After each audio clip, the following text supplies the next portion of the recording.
So start from the ideation and how we can refine our own idea and work through it. So like I said, like you have to first ask yourself, is your startup going to be $1 billion one? Because most of the investors look at that and before investing into a company. So you might have heard about the 0 to 1 term. So you have to understand if it is $1 billion idea or not. You have to first look into the concept. Is your idea a 0 to 1 or 1 to many? So to give you an example, just think of a shoe company. So let's say you create a shoe company now, which is going to be one of the shoe companies that are already out. So it is going to be just thousands, one in the thousand, not a new one. But if we talk about the companies like Nike when they started, so when they started was like there were not many companies that were doing what they were doing, and that's where they created the 0 to 1. They created their own market space, and that's how it is done. So you can take companies like Apple as well. So Apple and Microsoft both started personal computing. At that point, there was no personal computing going on, just the IBM, and it was for kind of like the big companies that they were doing all those. So the major point is to get yourself into a point where your market space is not 1 to many but 0, and you are the first one to create it. So we will come back to this thing, how we can do it. So the point is to create the 0 to 1. So the first essential question you have to ask yourself is, what is the important truth about your business that very few people agree with you on? If you can answer this question, I would say you can create your own moat. So what happens is, if a lot of people agree with what you are trying to create in a startup, then it means someone has already done it, because it is a agreeable fact out there. So if you try to go with kind of like a perspective where you have your own kind of like a point of view and you try to establish that, I think that creates a much more compelling 0 to 1 kind of the idea. So if I take an example of Facebook, so Facebook was the first company to track social identity. Before that, most of the companies were mostly into the virtual kind of identities. So over there, you have to create your profiles and you either be a cat, dog, or something like that, but not your actual profile were kind of could be verified. But the Facebook was the first one that made it verifiable. So that was for the Mark Zuckerberg. For him, tracking this thing, kind of like the online identities and making sure those are verified ones, was the kind of like the truth that he was looking for. If you go through his biography, so that is one thing if you want to understand and get into that point. And the final thing is that most of us are not very aware of is, your as a startup goal should be not to create a competition but to create a monopoly. So what I would suggest is go towards the business models where you can create a market space where you are the only player. And I will get to the point where how you can create it, but this is the point I think that you should take care of, to focus on creating the monopoly rather than competing with other people, and focusing on that. So what are the ways you can improve your idea and remove the competition or reduce it? So first point would be, just forget about the competition and embrace your value creation for the customer. So focus on like what the pain point of the customer is, and try to create the value around that. And to do that, you have to first understand your market space. So once you understand your market space, then you can actually create a different kind of business model where you can make sure that the competition is not doing exactly what you are. To get to that point, this is called blue ocean strategy. So what happens is, most of the people just talk about like how you should create the new value proposition. But it is not just about creating the new value proposition. It is also about eliminating the existing value proposition that is out there, that competitors are already doing. And so there are 4 things that you have to take care of. Elimination, what you can eliminate that already the existing industry is doing. What you can raise, so what are the industry standards that you can raise. And third one will be the reduction. So what is the industry standards or processes that you can reduce, so that you can reduce your cost on those areas. And finally would be the creation should be the last point, and where you add the value added services and you can add something to it. So to give you kind of like a example of how and what I mean exactly, second was the budget wise. So for the premium, like over here, like you can see, x-axis are the industry standards, kind of like the terminologies, and on the y-axis it is like how much they are doing on 0 to 100 level. So if I talk about the price, so budget wines, obviously they were priced low and premium were priced higher. And if we talk about the terminologies, so premium wines used to use many terminologies that we are French or we are Russian or something like that. And they had a lot of subcategories. So for a person to actually understand what wine is, they have to first do a whole course of it. It was very hard for a newcomer to get into this thing. And for the budget buying as well, it was quite overwhelming for a new person to come into the and get the wine. So if we talk about the marketing, premium wines used to do a lot of marketing. Budget wines not that much, but they used to do it quite high. If there was one category called wine art prestige, so it was like the how good your kind of like those grapes are. The wine is made up of grapes, so how good those grapes are. So kind of like those. Then aging quality of the wine, then the complexity, how complex that wine is created, and finally how many ranges are there.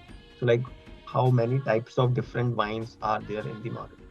So this what used to be there. So there was this company called Yellowtail, which is an Australian company, which came in and they understood the market, like what is going on. And what they did was they eliminated, if I talk about like those four aspects. So what they did was they eliminated the aging qualities.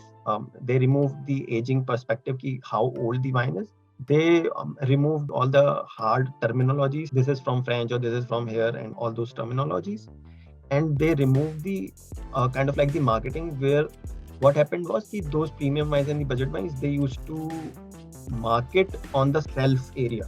They used to market a lot because the more the wine is on the shelf in front of the customer, the more it will be sold. These were the part that they eliminated completely. And if I talk about the reduction, so they reduced the wine complexity, wine range, and the vineyard prestige. So they reduce these parts so that they don't have to focus on these things, because if a newcomer is coming in, they don't care about the complexity of the wine or what is the range of the wine or the where it came from. And what they understood was they have to increase the price in place of those budget wines. But what they also added was the retail store involvement. So they captured the market by contracting with those retail stores and getting in touch with them. And plus, the major point that they added was making sure that the person that is coming into this market, it becomes very easy and fun, kind of like a experience for him to choose a wine and not very complex and burdensome. So that is where they created kind of like this kind of a graph for themselves. So if you look at the price, it is higher than the budget wines, but way lower than the premium ones. And if I talk about the intriguing kind of like those terminologies, they kind of just eliminated them. They made it very simple, very sober, and you don't have to think about it too much. Like you can see in this image, these are the yellowtail wines that came. And they reduced the marketing cost. They were mostly just putting it out there and not, they didn't created the banners out on the roads or something like that. They just went directly to the retail market and give it to them. And they reduced the wine prestige as well and aging quality. So that was removed, the complexity and the range. And what they improved was on making sure that it is easy to drink. A person who is selecting a wine, they don't have to think too much about it, and it is much more fun and vibrant when you look at it.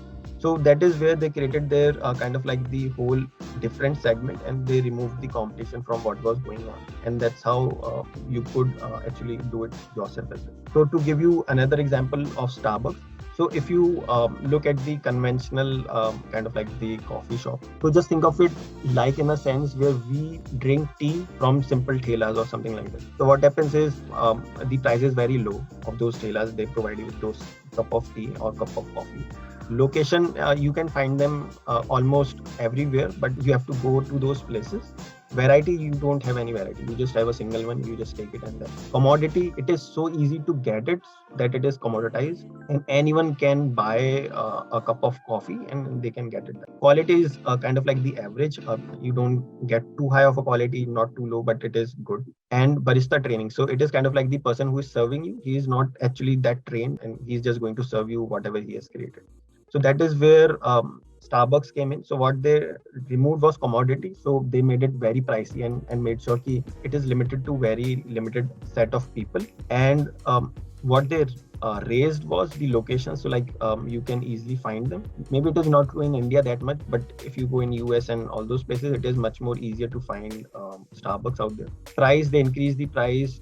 They increase the barista training. So if you go over there, they understand you, they help you to choose them, and kind of take care of the customer that comes in, and introduce a lot of variety, which was not there previously. And what they reduce was the roast quality.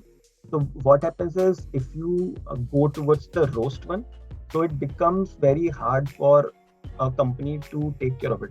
So, so to give you a formula of reduction, just think of it like the places where you can reduce your cost. Look at your industry, what the competitive space is, and look into like what are they doing and how you can reduce the cost that is incurring for your customer. And if you reduce those costs, the profits will increase. So that's the major point of the reduction. And creation is, you create something new, which is not out there. What they created was community atmosphere. There was no community before of the loving people, but now that's what they created. So this is how kind of their chart looked like. So they increased the price too high. There were a lot of locations, a lot of varieties. Commodity become very less for the people to purchase them. So it was not that easy for a person to buy. It was kind of, if you go to the Starbucks, it is okay quality, not too high. And barista training, they trained the people who serve the coffee a lot as compared to normal ones. Community, employee care, and the social responsibility was the area that they introduced. And this is what we know Starbucks for. We think Starbucks is just a brand, and that's why we know it. But the thing is that a brand is created by adding the values and reducing what has been previously done. So these are kind of like those basic components of how you can create your own brand and kind of like create your own value proposition, so that you come into a category of 0 to 1, not from 1 to many. So these are kind of like the ideation kind of things. If anyone has any questions, I can answer them. I have a question. Like what we have generally seen, Starbucks is already a brand. उसके बाद हम लोग जब ये सब चीजें निकालते हैं, Blue Ocean strategies, तब हम इन सब चीजों को place out कर देते हैं, right? But as a startup जब हम ये सारी कम्पिटिटिव एडवांटेज निकालना स्टार्ट करते हैं, then most of the time what we think is कि हम क्या डिफरेंट कर रहे हैं कम्पिटिटर से, बट आई थिंक वो कस्टमर या यूजर को शायद उस वजह से हमारा प्रोडक्ट या हमारा प्रोडक्ट नहीं बाय करता है. You are getting what I am trying to say, like कि एज एन स्टार्टअप जब हम ये सारी कम्पिटिटिव एडवांटेज निकालते हैं, हमें लगता है कि हम अपने कम्पिटिटर से इन चीजों में बेटर कर रहे हैं, but after certain time we realise हमारे जो यूजर्स हैं, हमारे जो कस्टमर्स हैं, they are not using our product because of the competitive advantage that we have mentioned. So जो successful use cases हैं उसमें तो हम कुछ भी put down कर देते हैं. आपने Starbucks का जो example दिया, like इसमें तो बहुत सारी चीजें हम put down कर सकते हैं. As a startup जब हम इन सारी चीजों को देखते हैं, तो what are your views? हम उसको कैसे narrow down कर सकते हैं? The scenario that you have mentioned happens if you are just creating your value chain without talking to the customer. So you have to talk to your customers in creating this whole process. Think of it more on a point कि customer को क्या चाहिए as compared to कि competitor क्या कर रहा है. So I mentioned the competitor because it becomes easier for you to understand कि how this works. But the whole process should be you understand कि okay, say there is a customer and they have some kind of a problem. Say Zomato का example ले लेते हैं. तो अगर मान लो मैं customer हूँ, तो मेरे को खाना चाहिए. So go with that point of view कि अच्छा ठीक है, अगर मैं कस्टमर हूँ, मुझे खाना चाहिए, तो how we can help him to resolve that. अभी क्या हो रहा है कि कस्टमर को शॉप्स पे जाना पड़ता है या फिर रेस्टोरेंट जाना पड़ता है अपने ऑर्डर के लिए. तो what they did is कि they provided the customer with an experience जहाँ उसको जाने की जरूरत नहीं है, and they provide that thing. So what they did was they reduced, or you could say eliminated the going part कि जहाँ पे तुम्हें जाना पड़ रहा है. तो यू हैव टू सी कि जो तुम एलिमिनेट कर रहे हो ना, वो प्रॉब्लम हो कस्टमर की, not the benefit of the customer. So that is why you have to make sure कि you are directly interacting with your customer and making sure कि तुम उसकी जो उसको अच्छा लगता था वो ना रिड्यूस कर दो, बल्कि तुम्हें वो रिड्यूस करना है which is the pain point of it, which the existing people are not resolving, kind of like that. Okay. Does that answer your question? I don't want to take too much time because others are also here.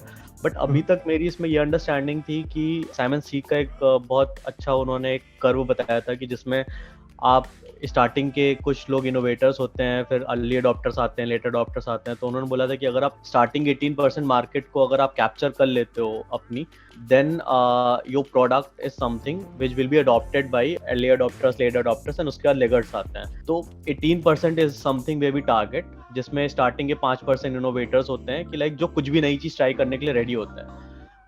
तो अभी तक after various experiments and everything, I understand it more on the basis of कि जो मेरी market के 18% लोग हैं जो इनिशियली मेरा प्रोडक्ट ट्राई करना चाहते हैं, मुझे उनको टारगेट करना है, एंड उनको मे बी कुछ नई चीज़ें इफेक्टिव पसंद आती हैं, या कोई ऐसी चीज़ें हैं जो they just want to try new things.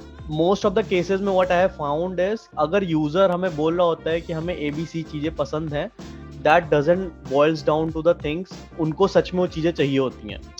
मतलब what I have seen is users exactly they can't tell you why they are using the product. That is something that we have to understand it.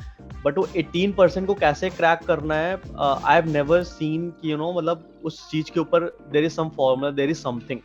I think these all strategies are very good when we have established ourselves, जब हमारे पास एक reputation है. So I was asking on the basis of that कि उन users को कैसे हम break down कर सकते हैं, कैसे target कर सकते हैं. But I get it, मतलब जो आप example दे रहे हो Zomato and everything का. So yeah, so I think before coming to anything, I would say कि सबसे पहला point should be कि are we resolving the pain of the customer? अगर हम कोई चीज सोल्यूशन ला रहे हैं तो सोल्यूशन का मतलब होगा कि वो किसी प्रॉब्लम को सॉल्व कर रहे हैं। तो what I will suggest is कि first look for are you able to solve the problem of the customer, और if you are able to solve the problem of the customer, तो what he will say is कि अच्छा ठीक है मेरा यहाँ पे सॉल्व हो रहा है, लेकिन what is the extra thing is getting, so that is where these things come in. But first of all you have to solve his basic problem. तो क्या होता है कि you start from the niche, पहले तुम 100 लोग लाओ, उनको तुम खुश करो, then you increase your whole community. So the thing is, first try to solve their problem. Don't think about these things. These things come in a little later stage, जब तुम उनका basic problem solve करने का तरीका समझ जाते हो कि ये एक तरह से मान लो this is like a wrapper above what you have created, the solution. This is not the actual product. So first of all I would say कि मैनुअली सारा काम करो। तुम जाओ, तुम्हें लग रहा है कि उसकी जो प्रॉब्लम है ना उसको मैनुअली सॉल्व करो। Once you solve that problem manually, you will be able to understand कि उसकी क्या क्या प्रॉब्लम थी, उस पूरे प्रोसेस में क्या क्या प्रॉब्लम हुई, and how you can improve it, and that's how you start building upon it, and you will get to know insights more कि उसको मैं कैसे इम्प्रूव कर सकता हूँ। And this will be something that you will eventually come to.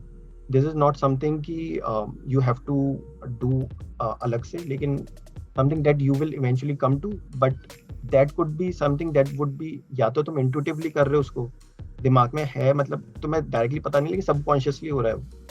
और second होता है you do it strategically, where you understand कि यूजर को क्या क्या प्रॉब्लम आई थी, you solve their problem and you created small user base, start from there and then grow it. तो मैं बोलूँगा कि first of all try to solve their problem. अगर तुम उसकी प्रॉब्लम सॉल्व कर पा रहे हो and they are paying you for solving that problem, I think payment is very important thing. अगर you are not getting paid for resolving the problem, I think कि वो तुम्हें सही आंसर नहीं देंगे। अगर वो तुम्हें पे कर रहे हैं तो इसका मतलब है कि वो सही में उनकी प्रॉब्लम रिजॉल्व हो रही है। और I think that is one of the best way to understand कि जो तुम करना चाह रहे हो is the right thing or not, if they pay you.